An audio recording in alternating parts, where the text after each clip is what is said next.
amal kalian. Coba perhatikan di sini. Jarak bumi ke langit itu,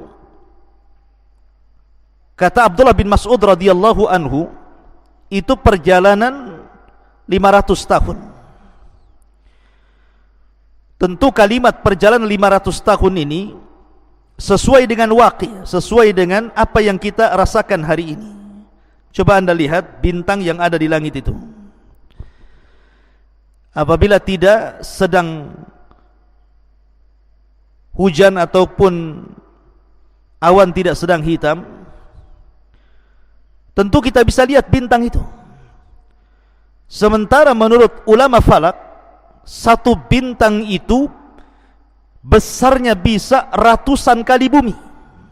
Satu bintang itu besarnya bisa ratusan kali bumi. Sementara kita hanya melihat bintang itu kecil seperti kelereng. Artinya bahwa ketika Abdullah ibn Mas'ud radhiyallahu anhu mengatakan bahwa jarak antara bumi ke langit itu 500 tahun perjalanan, masuk di akal. Al-Imam Ibn Utsaimin rahimahullahu ta'ala ketika memberikan catatan kepada riwayat Abdullah ibn Mas'ud radhiyallahu anhu ini, memang perkataan ini adalah mauquf.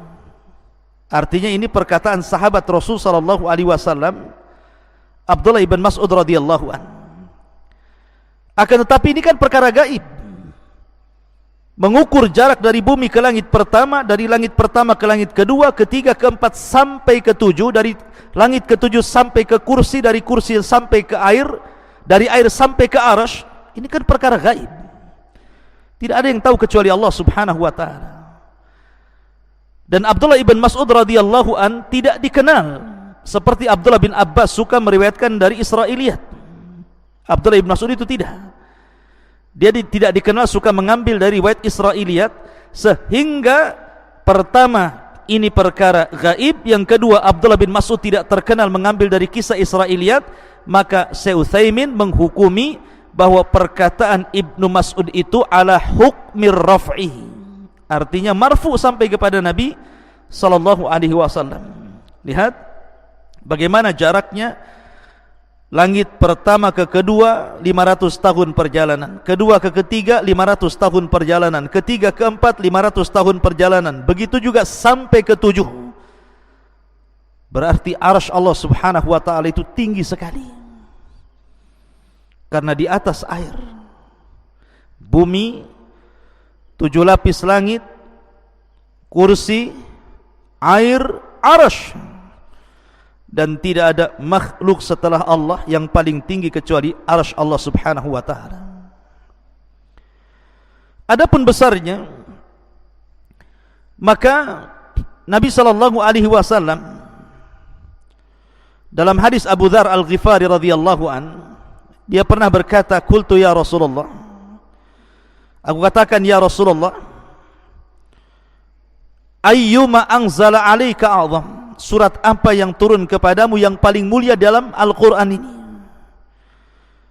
Maka Nabi SAW mengatakan ayatul kursi, ayat kursi. Kemudian thumma qal, dia mengatakan, ya Abu Dzar, mas samawatus sab'u ma'al kursi illa kahalaqati mulqatin bi ardi falatin wa fadlul arsy alal kursi ka fadlil falati alal halaqati. Ya Abu Dzar, sesungguhnya 7 lapis langit ini bila dibandingkan dengan kursi Allah, maka seperti cincin dilempar ke padang pasir. Jadi kalau seandainya kita bandingkan besarnya 7 lapis langit itu, yang satu langit saja, langit dunia terbentang dari barat ke timur, utara dan selatan, hampir tidak ada batas dan tidak ada tepinya.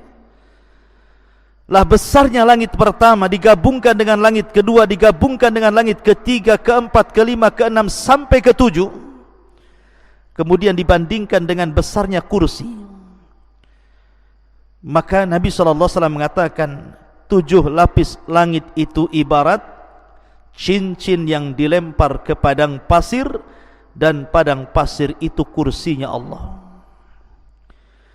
Kemudian Nabi SAW mengatakan wa fadlul arsy alal kursi, Adapun keutamaan arsy dibandingkan kursi, kafadlil falati alal halaqah, seperti keutamaan al-falat di atas cincin halaqah tadi. Artinya bahwa kalau seandainya kursi Allah subhanahu wa ta'ala digabungkan dengan 7 lapis langit, kemudian dibandingkan dengan arsy Allah subhanahu wa ta'ala, maka seperti cincin dilempar ke padang pasir, cincinnya itu kursinya dan 7 lapis langit, adapun padang pasir itu arsy Allah subhanahu wa ta'ala. Anda bisa bayangkan besarnya arsy Allah subhanahu wa ta'ala dan tingginya arsy Allah subhanahu wa ta'ala. Dan itu satu makhluk. Bagaimana dengan yang menciptakannya? Allahu Akbar, Allah lebih besar dibandingkan seluruh makhluknya.